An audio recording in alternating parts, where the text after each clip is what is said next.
안녕하세요. 브랜든입니다. 감기 걸렸는지 알러지인지 코가 막혀 있어서 목소리가 이상해서 양해 바랍니다. 이번 주에 미국 지역 은행들이 다시 흔들리기 시작했습니다.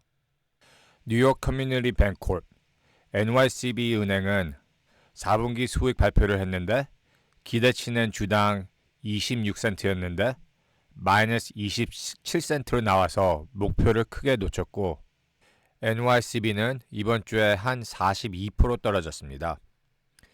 NYCB는 특별히 상업용 부동산에 돈을 많이 잃은 걸로 밝혔고 돈을 모으기 위해 미래 배당금을 낮춘다고 발표했습니다.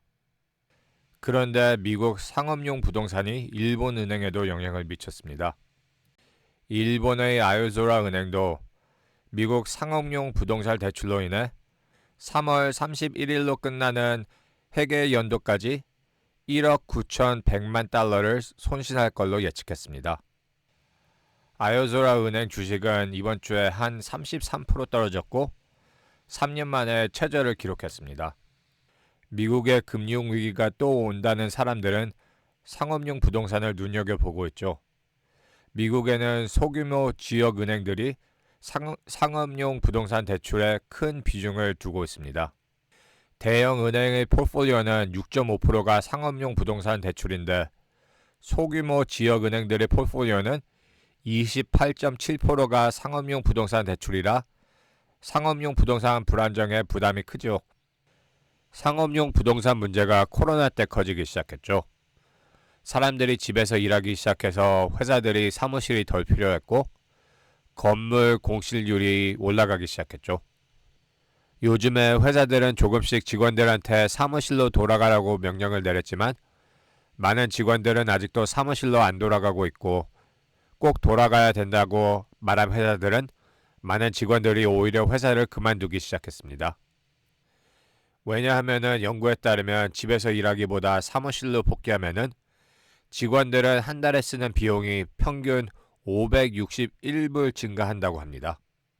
그래서 사람들은 집에서 일할 수 있는 일을 찾거나 아니면 회사들한테 월급을 올려달라고 하는데 제 친구 한 명도 회사가 사무실로 돌아오라고 명령을 받았는데 그런데 거부하고 안 들어갔다가 작년에 보너스 3만 달러 깎였다고 합니다. 현재 미국의 사무실 공실률이 19.6%이고 1979년 후 최고로 높다고 합니다.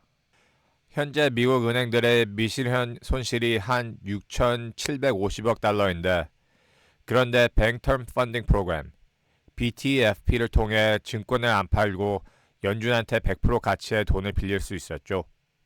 연준 발표에 따르면 BTFP를 3월 11일에 끝날 거라고 하는데 만약에 연준이 진짜 BTFP를 끝내고 소규모 지역 은행들이 상업용 부동산 대출에 큰 액수를 점점 많이 잃기 시작하면 미국의 또 다른 금융위기가 시작할 수 있을까요?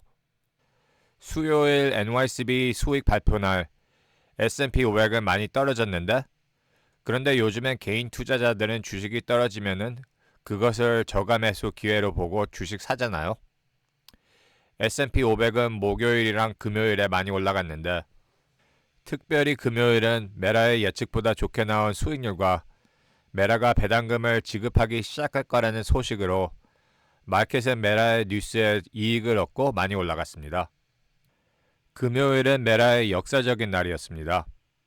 메라가 그날 20% 올라갔는데 시가총액으로 보면 하루에 한 2,040억 달러 올랐습니다. 하루에 삼성 총 시가총액 반 넘게 오른 겁니다. 2022년 10월 31일, 그러니까 한 1년 3개월 전이죠. 그때 메라 총 시가총액이 한 2,240억 달러였는데 금요일에 메라는 2,040억 달러 올랐습니다. 하루에 한 1년 전에 거의 회사 전체 시가총액이 올라간 겁니다. 대단하네요. 메라가 하루 만에 시가총액이 그렇게 크게 올라간 게 요즘에 미국 주식시장이 얼마나 무섭게 상승했는지를 보여주죠. S&P 500은 이번 주에 1.3% 상승했고 배당금을 합쳐서 올해 4.1% 상승했습니다. 테슬라가 나쁜 수익을 발표하면 마켓은 끄떡도 안 하고 메라가 좋은 수익을 발표하면 마켓은 크게 상승하고 요즘에 베어되기 힘들죠.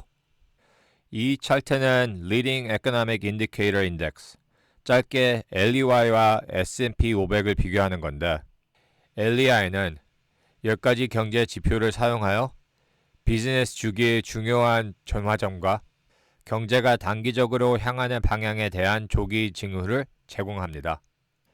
빨간 줄이 LEI고 차트는 1992년부터 시작하는데 S&P와 비교하면 비슷하게 움직이다가 한 2022년 중순쯤에 완전히 다른 방향으로 가죠. 이 차트는 한 1년 반 동안 미국 주식시장이 얼마나 경제 데이터를 무시하고 상승했는지를 보여줍니다. 주식시장이 경제 데이터를 계속 무시할 수 있는지 아니면 경제 데이터가 좋아져서 S&P 따라 다시 올라갈 수 있는지 오래 알게 되겠죠. 이제는 미국에서 나는 큰 뉴스 두 가지에 대해서 얘기를 해보겠습니다. 며칠 전 요르단에 시리아에서 온 드론 공격으로 미군 3명이 사망하고 30명 이상이 부상당했습니다. 미국은 이란의 지원을 받는 민병대가 공격을 했다고 비난하고 이란은 그 개입을 부인합니다. 토요일에 미국은 공격 대응으로 시리아, 이라크 85개 목표를 공격했습니다. 중동 상황이 점점 심해지고 있으니까 제가 2024년 예측 영상에서 제일 말이 많이 나왔다고 그런 블랙 스완 이벤트.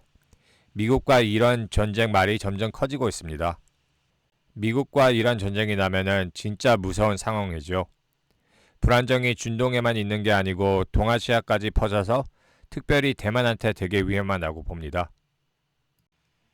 마지막으로 전 영상에서 말했던 불법 이민자 문제가 이번 주에 또 크게 터졌습니다. 왜냐하면은 뉴욕에서 불법 이민자들이 거리에서 경찰 2명을 팼는데 뉴욕 검사 엘빈 브렉은 잡힌 이민자들을 혐의 없이 잡힌 4시간 후에 석방시켰습니다.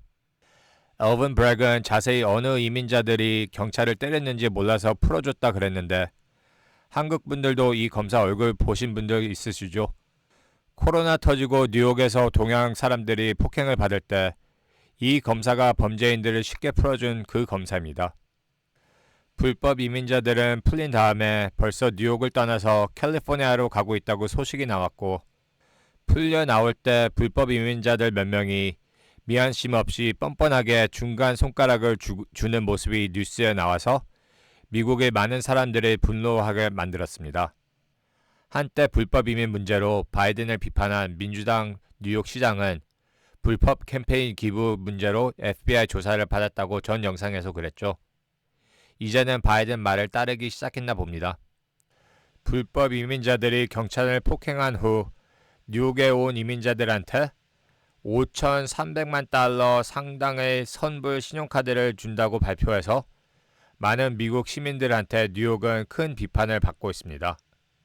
일란 머스크까지 나서서 바이든 정부는 불법 이민자들을 선거 때 민주당을 이익을 주기 위해 이용한다고 비난을 했습니다. 중동 문제와 불법 이민 문제가 올해 대선에 큰 영향을 주고 주식시장과 경제에 큰 영향을 미칠 걸로 봅니다. 이 영상이 좋으셨다면 구독과 좋아요를 부탁드리고 지금까지 시청해주셔서 감사합니다.